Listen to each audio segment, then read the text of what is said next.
नमस्कार दोस्तों। तीसरे टी20 मुकाबले में न्यूजीलैंड के खिलाफ भारतीय टीम को मिली शानदार जीत के बावजूद भी हेड कोच गौतम गंभीर ने गुस्से में आकर चौथे टी20 मुकाबले की प्लेइंग 11 में पूरी तरीके से बदलाव कर दिए हैं। जी हाँ दोस्तों, आपको बता दें कि भारतीय टीम 5 मैचों की टी20 सीरीज जीत चुकी है। गौतम गंभीर का पूरा ध्यान टी20 वर्ल्ड कप जीतने पर है और इसलिए दोस्तों हेड कोच गौतम गंभीर ने चौथे टी20 मुकाबले के लिए भारतीय टीम की प्लेइंग 11 में एक नहीं बल्कि तीन बड़े बदलाव कर दिए हैं और दोस्तों बेंच पर बैठे सभी खिलाड़ियों को मौका दिया है जो अभी तक एक भी मुकाबला नहीं खेले थे। जी हाँ दोस्तों, चौथा टी20 मुकाबले में न्यूजीलैंड को 4-0 से हराने के लिए हेड कोच गौतम गंभीर ने गुस्से में आकर उन सभी खिलाड़ियों को बाहर कर दिया है जिसका प्रदर्शन तीसरे टी20 मुकाबले में खराब रहा था। इसलिए दोस्तों अब हेड कोच गौतम गंभीर ने चौथे टी20 मुकाबले के लिए भारतीय टीम की प्लेइंग 11 में तीन बड़े बदलाव कर दिए हैं और अब गौतम गंभीर ने चौथे टी20 मुकाबले को जीतने के लिए भारतीय टीम की नई प्लेइंग 11 का ऐलान कर दिया है। जी हाँ दोस्तों, नया ओपनर और नया मिडल ऑर्डर और नया तेज गेंदबाज के साथ चौथे टी20 मुकाबले में टीम इंडिया उतरने वाली है।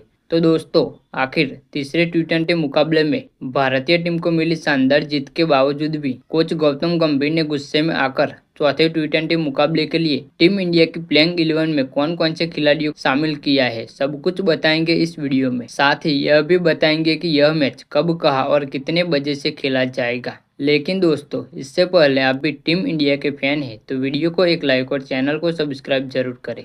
तो दोस्तों आपको बता दें कि भारत और न्यूजीलैंड के बीच चौथा टी20 मुकाबला 28 जनवरी को खेला जाएगा और दोस्तों यह मुकाबला भारतीय समय अनुसार शाम 7 बजे से शुरू हो जाएगा। तो दोस्तों उम्मीद करता हूँ कि आप सब कुछ समझ गए होंगे कि यह मैच कब, कहाँ और कितने बजे से खेला जाएगा। तो चलिए शुरू करते हैं वीडियो को। तो दोस्तों आपको बता दें कि हेड कोच गौतम गंभीर ने चौथे टी20 मुकाबले के लिए भारतीय टीम की प्लेइंग 11 में खतरनाक और घातक खिलाड़ियों को शामिल किया है। तो आइए अब बात करते हैं कि कोच गौतम गंभीर ने चौथे टी20 मुकाबले के लिए अपनी प्लेइंग 11 में कौन से खिलाड़ियों को शामिल किया है। तो दोस्तों सबसे पहले ओपनिंग जोड़ी को लेकर बात करें तो सबसे पहले ओपनिंग जोड़ी में ही बड़ा बदलाव देखने को मिला है। जी हाँ दोस्तों, पहले संजू सैमसन और अभिषेक शर्मा ओपनिंग करते हुए आ रहे थे, परंतु दोस्तों संजू सैमसन पिछले 3 मैचों में पूरी तरीके से फ्लॉप साबित और इसलिए अब कोच गौतम गंभीर ने संजू सैमसन को बाहर करके ईशान किशन को टीम इंडिया की तरफ से ओपनिंग करने का फैसला किया है